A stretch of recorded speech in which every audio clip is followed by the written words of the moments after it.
मैंने किसी को पूछा, यार ये तो ठीक है आंकड़े वांकड़े तो, मुझे ये बताओ कि ईवीएम जिंदा है कि मर गया। ये लोग तय करके बैठे थे कि भारत के लोकतंत्र और लोकतंत्र की प्रक्रिया के प्रति विश्वास ही लोगों का उठ जाए। मुझे तो लगता था कि शायद इस बार वो ईवीएम की अर्थी का जुलूस निकालेंगे। 4 जून शाम आते आते उनको ताले लग गए, ईवीएम ने उनको चुप कर दिया। ये ताकत है भारत के लोकतंत्र की। 5 साल तो अब ईवीएम शायद मुझे नहीं सुनाई देगा, लेकिन जब 29 में हम जाएंगे तो फिर से शायद ईवीएम को लेकर के नाचने की शुरुआत करेंगे। साथियों,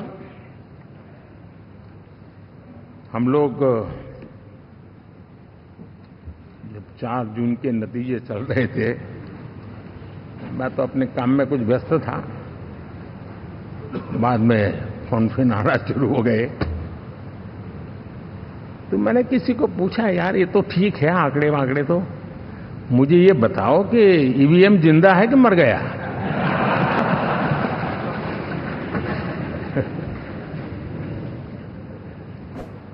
क्योंकि ये लोग तय करके बैठे थे कि भारत के लोकतंत्र और लोकतंत्र की प्रक्रिया के प्रति विश्वास ही लोगों का उठ जाए, और लगातार ईवीएम को गाली देना। और मुझे तो लगता था कि शायद इस बार वो ईवीएम की अर्थी का जुलूस निकालेंगे, लेकिन 4 जून शाम आते आते उनको ताले लग गए, ईवीएम ने उनको चुप कर दिया। ये ताकत है भारत के लोकतंत्र की। ये ताकत है भारत की निष्पक्षता की।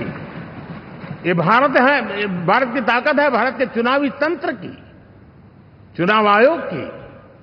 और मैं मानता हूं कि ये आशा करता हूं कि 5 साल तो अब ईवीएम शायद मुझे नहीं सुनाई देगा, लेकिन जब 29 में हम जाएंगे तो फिर से शायद ईवीएम को लेकर के नाचने की शुरुआत करेंगे, क्योंकि इनके सुधरने की संभावना बहुत कम है। आप देखिए, चुनाव के समय मैंने पहली बार देखा, शायद हर तीसरे दिन इलेक्शन कमीशन के काम में रुकावट आए, इसके लिए सुप्रीम कोर्ट के दरवाजे खटखटाए गए, भांति भांति की एप्लीकेशन, और एक ही टोली थी। और लोकतंत्र के प्रति जिनका भरोभार अविश्वास है, ऐसे लोग सुप्रीम कोर्ट का उपयोग करते हुए कैसे रुकावट डाले, इसका निरंतर प्रयास करते रहे।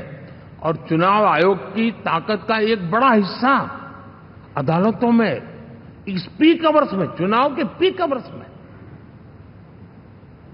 यानी कितनी निराशा लेकर के ये लोग मैदान में आए थे कि उन्होंने पूरा हमला उसी इंस्टीट्यूट पे लगा दो, ताकि चुनाव के कोई भी परिणाम आए, हम दुनिया के सामने भारत को भी बदनाम कर लें। ये षड्यंत्र का हिस्सा था दोस्तों, और कभी भी देश उनको माफ नहीं करेगा। साथियों, इंडी गठबंधन वाले जब ईवीएम का विरोध करते हैं तो मैं सिर्फ एक चुनाव के रूप में नहीं देख रहा। मैं मानता हूं ये लोग मन से पिछली शताब्दी के सोच वाले लोग हैं। वे टेक्नोलॉजी को हम महत्व न समझते हैं, न टेक्नोलॉजी स्वीकार करने को तैयार है। और ये सिर्फ ईवीएम में दिखाई दिया, ऐसा नहीं, यूपीआई में दिखाया।